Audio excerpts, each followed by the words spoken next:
এঘাৰ বহাগতে হ'ল এটি ঘটনা, ঘৰলৈ ঘূৰি নাহিল নিশামণি সিদিনা।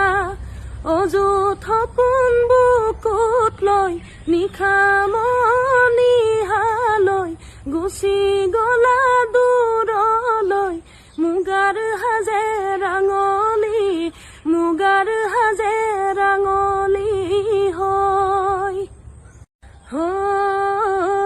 11 বহাগতে হ'ল এটি ঘটনা, ঘৰলৈ ঘূৰি নাহিল নিশামণি সিদিনা।